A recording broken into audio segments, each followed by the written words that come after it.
Good morning. It's the 5th of March, 2026, and I'm Reg Knight. This is the third time I've tried to make this video because TikTok is messing with my audio feed, but I'm going to talk anyway, and the captions are pretty accurate, and I hope that you will stick around to listen to what I have to say. I think that we are seeing the end of a sustained U.S. presence in the Middle East, because all those bases out there in Saudi Arabia, UAE, Qatar, Bahrain are there for one reason only. It's to provide a sense of security to the indigenous population. And in the unlikely event that there is a threat, that the U.S. forces will perceive that threat and mitigate or eliminate it. But we don't see that happening in this Iranian illegal war situation. In fact, as I'm speaking to you, UAE, Qatar, and Bahrain are being struck by more Iranian missiles as we speak. It reminds me of when I first came to Germany back in 1984. The U.S. had approximately 330,000 troops inside Germany's borders. From north to south, bunches of bases, they call them concerns, military ordnance.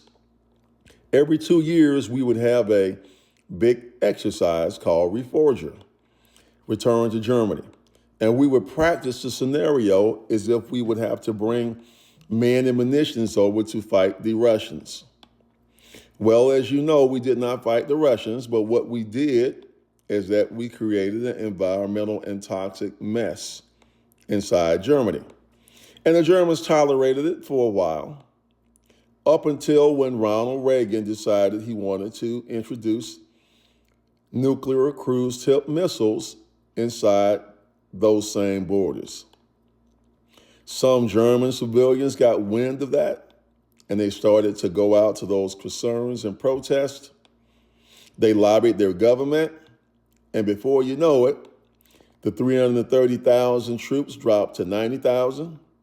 And as of December of last year, there are only 36,000 U.S. troops inside Germany, which is a whole lot, but it's not near enough to meet a Russian threat in the unlikely event we would have hostilities toward them.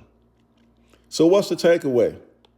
Is that no matter what you have heard, it costs host nations a lot of money to host U.S. forces. They take a lot of flack from their people, and they do this because they thought they would give them those spaces in exchange for security. But you see, those concessions aren't as ironclad as they used to be because Peek Hegseth fired everyone that had any sort of military know-how. And you see what is happening in theater right now. In fact, there is a TikTok and on BBC and in India Times circulating this morning that U.S. Air Forces have been firing on anamorphic objects on the ground. Basically, they've been firing on hopscotch drawings, pictures of airplanes and tanks, and they're spending $1 million a pop to do that. Pete Hegseth truly is Wile E. Coyote, super genius, who has turned at the most powerful fighting force in the history of the world into Acme. And right now, with the people that they have on hand, there's no coming back from that. Because at some point, in a week or two, when the U.S. and Israel runs out of ordnance, you're going to see exactly what the Iranians have planned. And I suspect it's not good. It's the 5th of March, 2026, and I'm Reg Knight. Have a good day.